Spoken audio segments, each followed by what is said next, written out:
Let's talk about the oil in your engine. It's not just some fluid, right? It's the lifeblood. It's the only thing that stops thousands of dollars of metal from tearing itself to pieces. But what if the oil recommended right on your filler cap is actually a compromise? What if that choice was made for fuel economy stats and not for the long-term health of your engine? Today, we're going to cut through all the marketing hype and get to the hard truth about what your engine really needs to survive. And look, before we go any further, let me be crystal clear. This isn't just my opinion. Everything we're about to get into is based on a deep dive into official manufacturer service bulletins, the documents they send their own techs, plus hard engineering data, and most importantly, the real-world results from drivers just like you who put this stuff to the test. This is all about giving you the facts so you can make your own call. So, where do we start? Well, we're going to start with the biggest red flag you can possibly get, when a car company itself admits there's a problem. And that problem is tied directly to the oil they told you to use in the first place. This isn't some theory, this is real life. Just read this gut punch of a post from an actual owner. Can you imagine? Your truck is barely 2 years old, not even broken in, and the engine just lets go. The dealer replaces it, which is great, but then you find out the brand new engine they just put in is under the exact same recall. This is the kind of thing that starts to peel back the curtain on a much bigger issue. So here's the backstory. General Motors put out a recall for a huge number of their V8s because lifters were failing left and right. And we're not talking about a small fix. This is a major engine-out, tear-it-down repair. The first sign? That dreaded lifter tick, a sharp ticking sound that gets faster when you step on the gas. And their official fix? It wasn't some new part. It was a direct recommendation to stop using the factory spec 0W-20 oil and switch to a thicker, tougher 0W-40. That right there should make the hair on the back of your neck stand up. I mean, why would a massive company suddenly backpedal on its own recommendation? They've been pushing 0W-20 for years. And it makes you ask the big, uncomfortable question. Is the oil in your car right now actually doing its job? Or is it a ticking time bomb that could cost you a new engine down the road? All right, here's the game plan. We've seen the warning shot from the factory. Next, we're going to decode what all those numbers on the oil bottle really mean. Then, we'll have a little viscosity showdown.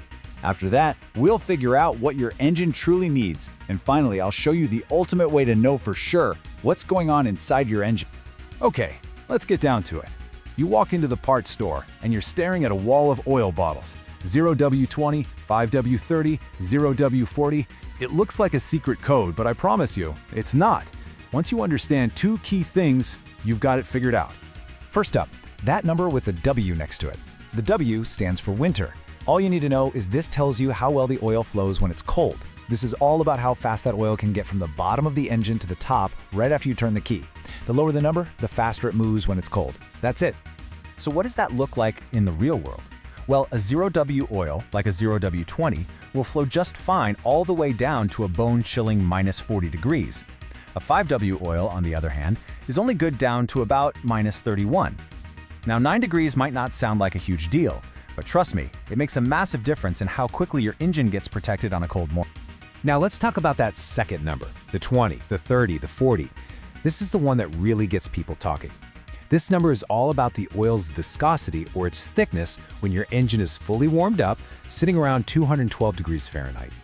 This is what determines how strong that protective film is between all those hot, fast-moving parts. And this right here is why that W number is so unbelievably important.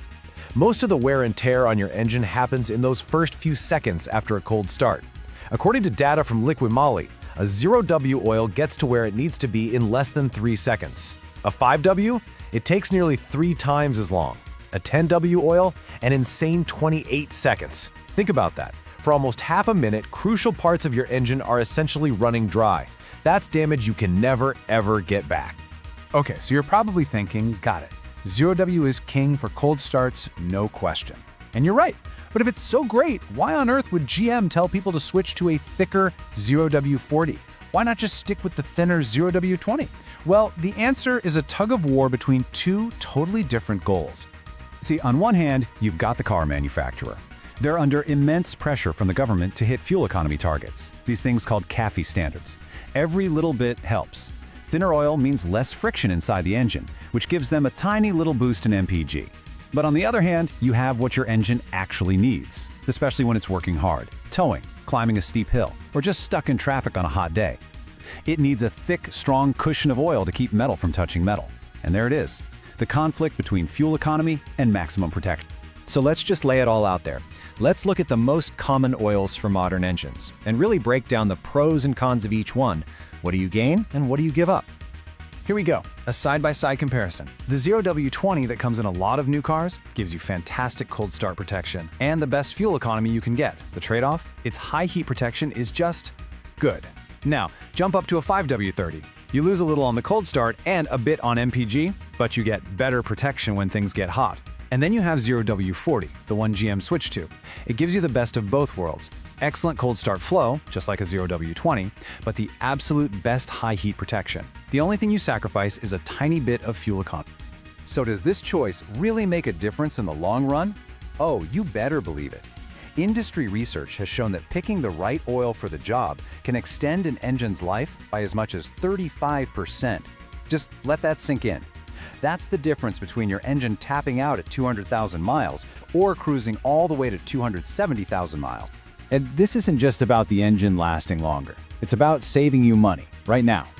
The right oil reduces that tiny microscopic wear that adds up over time. And that translates into real dollars, almost 30% less spent on maintenance over the life of your vehicle. It's about looking past your next oil change and thinking about the total cost of ownership. Now hold on, before you run out and just grab the thickest oil on the shelf, stop. This is a classic mistake.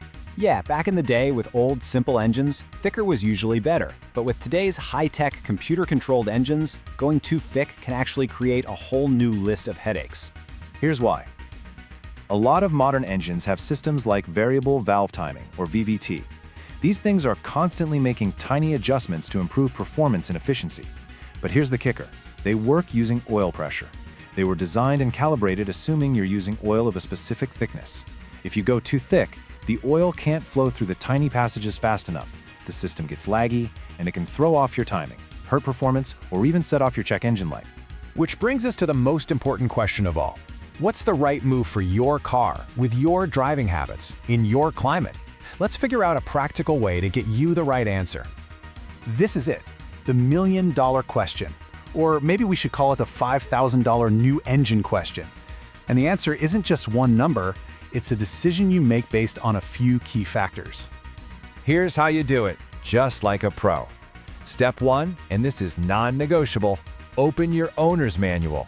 See what the engineers recommend. That's your starting point. Step 2, you gotta be honest with yourself about how you drive. Are you just making short trips to the store where the engine barely warms up? Or are you hooking up a trailer and heading for the mountains? Step 3, where do you live? An engine in Phoenix has a totally different life than one in Alaska. And finally, step 4, what do you care about more? Squeezing out every last drop of gas or having bulletproof protection when you need it most? So when should you really start thinking about stepping up from that thin 0W-20? Well, here's a quick checklist. If you tow anything, ever. If you're an aggressive driver, you know who you are. If you live somewhere that gets seriously hot in the summer. If your engine's got some miles on it, say over 100K, a thicker oil can help quiet things down. And the biggest one of all, if the car company itself, like GM did, tells you to switch. But let's be fair here. For most people doing normal driving in a normal climate, that 0W-20 the manufacturer recommends is probably going to be just fine. The car will make it through the warranty, no problem. The whole point of this is to give you the knowledge to recognize when your situation isn't normal. That's when you have to start thinking for yourself. But what if you don't want to just rely on checklists or what some guy in a forum says? What if you want cold, hard, scientific proof about what's happening inside your engine with your oil? Well, there's a way to do that, and it's way easier than you think. You see, the real secret to understanding your engine's health isn't looking at the clean oil you pour in. It's all about analyzing the dirty oil that you drain out. That used oil tells a complete story of everything that happened between oil changes. And this isn't some secret trick only race teams use. Guys in their own garages are doing this all the time. Take this user for example. He did his own experiment, sending in samples of used 5W-20, 5W-30, and 5W-40 from his own engine to see which one showed the least amount of metal wear. He wasn't guessing, he was using data. It's called a used oil analysis, or UOA. It's simple. Next time you change your oil, you take a little sample, put it in a special bottle, and mail it to a lab. A few days later, they email you a report that is, literally, like a blood test for your car. It shows you if there's too much iron or copper or aluminum, which points to specific parts wearing out. It'll find things like antifreeze or fuel in your oil. It even tells you if you could have gone longer on that oil chain. And here is the absolute best part. This incredibly powerful tool costs about $40. Yeah, for less than what you'd pay for a tank of gas, you get a scientific breakdown of the health of your engine. It is, without a doubt, the smartest money you can spend on your vehicle. So that's the bottom line. You don't have to guess anymore. You don't have to just blindly trust what's printed on the oil cap, especially if you're pushing your vehicle harder than the average person. You can get past the marketing. For $40 and a little bit of effort, you can actually know what's going on inside that engine. The only question is, are you ready to find out what it says?